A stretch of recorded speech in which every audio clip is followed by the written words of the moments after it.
Well, Ashley, thanks for coming in today to talk about all this. I guess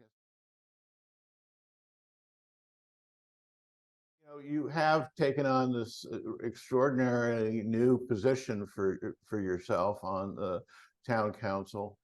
Boy, it just started with a lot of things going on, and one of them is the decision to part ways with the current town manager.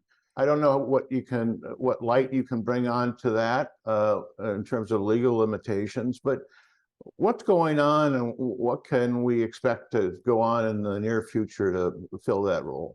Sure. And so I'll just say, first, beyond legal limitations, there's a human limitation to what I'd be willing to share, right? Our previous town manager that we parted ways with is a person, a member of not our immediate community, but the community at large. And I certainly wish him no ill will whatsoever, right? So I'm not interested in a rehashing of the many, many reasons that he knows that the town council elected to part with him.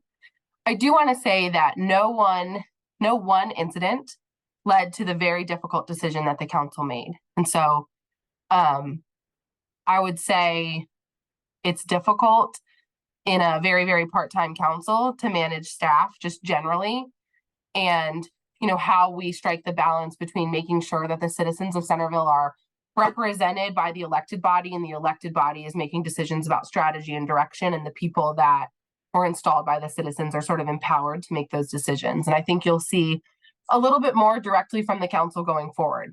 You and I talking right now, additional email traffic from the town endorsed by the council, just a lot more communication with the residents. And I think that's something that Centreville residents have been hungry for a long time.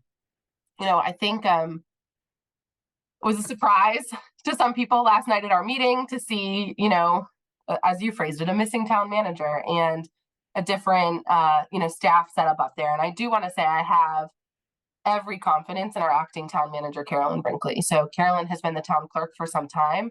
She is one of the smartest people I know, one of the smartest people I have the pleasure to work with. And I just feel incredibly lucky that she was willing to, in a difficult moment, step into that role. I walked into her office one morning this week and said, Carolyn, this is what just happened, and I would really appreciate if you would rise to the occasion and be our acting town manager. And she thought about it for a little bit and came to me and said, of course I'll do it. And so I think we have the right person for the time, helping stabilize the staff and lead things forward.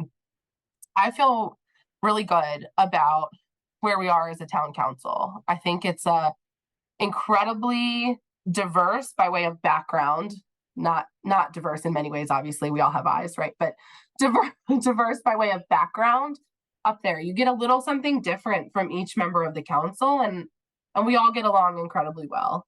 I was thrilled to be elected council president by my colleagues. I, think I'm a strong leader for this time that we're in. But I will say, when one of my colleagues called me earlier this week and I answered the phone, the first thing he said was, "Welcome to the center seat." I thought, oh my gosh, what has happened now? And so it has felt a little bit like a fire hose. I was council vice president for the last year. I've been an incredibly active council person. I don't treat it as part-time as some others might, but the last 2 weeks have felt different, that's for sure.